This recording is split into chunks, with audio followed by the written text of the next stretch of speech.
Hey TCS TV viewers, it's Evelyn from the camera store, and today I'm going to give you a hands-on review of the Fujifilm Fuji 50mm f1 WR lens.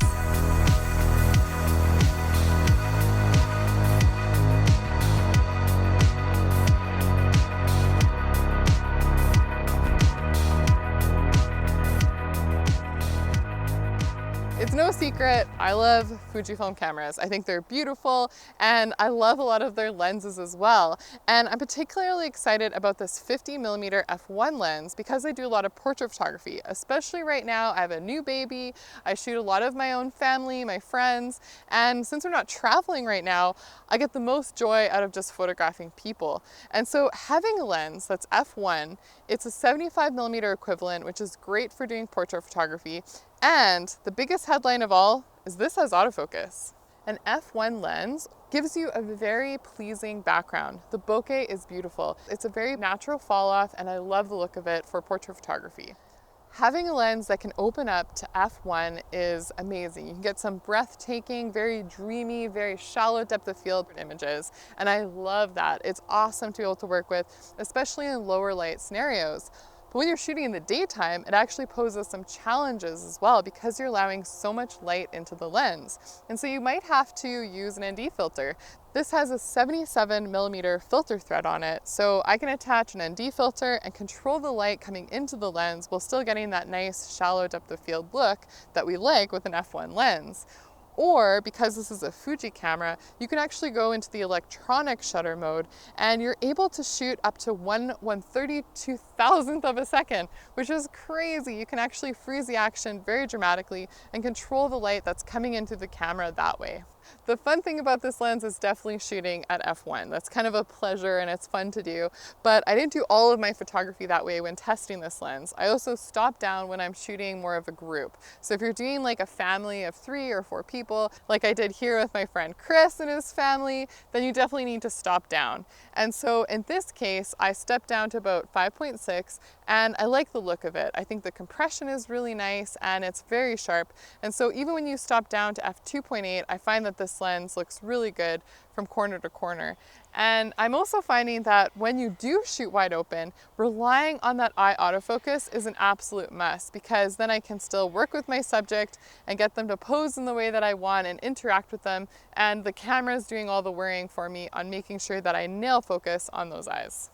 In terms of the autofocus performance, I would say that it's accurate and precise, and especially when it's paired with the X-T4 with the eye detection autofocus, it does an excellent job of acquiring that critical focus. However, it's not the fastest. And so if you're shooting portraits that are posed and it's just subtle movements, it does an excellent job. I did find that it was a bit sluggish when I was shooting the kids kind of running around doing candid stuff. Then it had a bit more of a difficult time acquiring that focus quickly. One of the great benefits of having an f1 lens is when you're shooting in lower light scenarios. And so I worked with Dave and used some RGB lights to get some funkily lit, kind of cool environmental portraits of him. And it did a great job. Focus was good, and I thought it allowed enough light through that you can actually get some decently lit images using a very little amount of colorful light. Where I could see this being absolutely key is if you're shooting in, say, a dimly lit bar for photographing a band gig, or if you're doing a wedding reception, or maybe if you're doing like newborn baby photography in a more dimly lit environment where you don't necessarily want to use a strobe or a flash. Any of those scenarios would make it awesome for having an f1 lens, and you could really take advantage of this benefit.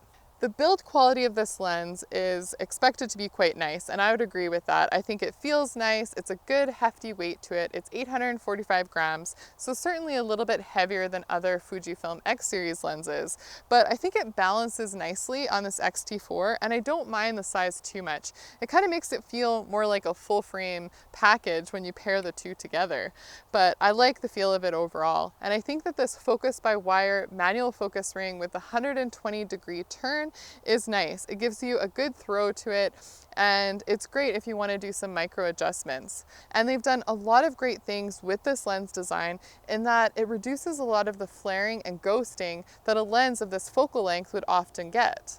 Bright portrait lenses like this are notorious for having bad chromatic aberrations, and Fuji has done a lot of things to correct these kinds of issues, but I am still seeing a problem with Bokeh, which is longitudinal chromatic aberration. And so when you shoot an image like this that has dramatic bokeh or highlights, like this baby's breath plant that's backlit by the window, I can see a strong green cast in the background and a purple cast in the foreground when you zoom in.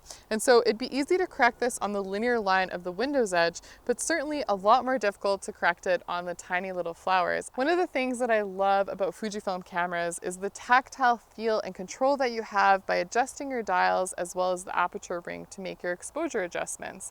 But if some reason you don't like doing that, you can actually change it into the A mode and have it so your aperture is selected automatically, or you can program one of the back dials so that you can do it more like you would on a DSLR camera. One thing with this lens for shooting portrait photography is that it doesn't work that great for doing close-up, and that's because the minimum focusing distance is 0.7 meters. And so you have to be back away from your subject by about 2.25 feet. And so I found that there were times, especially with the kids, where I wanted to get a little bit closer into my frame, and I wasn't able to acquire focus till I took a couple steps back. And so if you're in a more enclosed space, like doing, say, newborn photography, then this lens might not be the best for shooting in really tight shooting scenarios. If you're considering this lens for video, I think it would be a good choice. It has minimal focus breathing, and I think it would make a very nice cinematic look, especially when you're shooting wide open. And the focus transitions are nice and smooth as well. Where it might be a bit of a problem is that it doesn't have a clickless aperture ring. And the other thing is it's a bit noisy when you're hearing it acquire focus, but if you're using an external microphone or you're using even a shotgun mic, then that's not going to be a problem. Overall, I've enjoyed using this lens for portrait photography. I think it's an excellent choice for photographing kids with their beautiful, dreamy skin, and being able to nail focus using autofocus on the X-T4 makes it an excellent pairing. And I think it's a good position for Fujifilm to have a lens like this. Do I think that you would upgrade if you own a 56mm f1.2 lens? Probably not, but if you're comparing the two, I think it is worth the extra amount of money for getting the weather sealing, a little bit more light through the lens, and I think it's a great option to the lineup. And of course, I want to know, what do you guys think? Would you consider this f1 lens? Let me know in the comments below, and be sure to follow us on Instagram. And if you're new to the channel, please subscribe and hit the notification bell so we can catch you again very soon.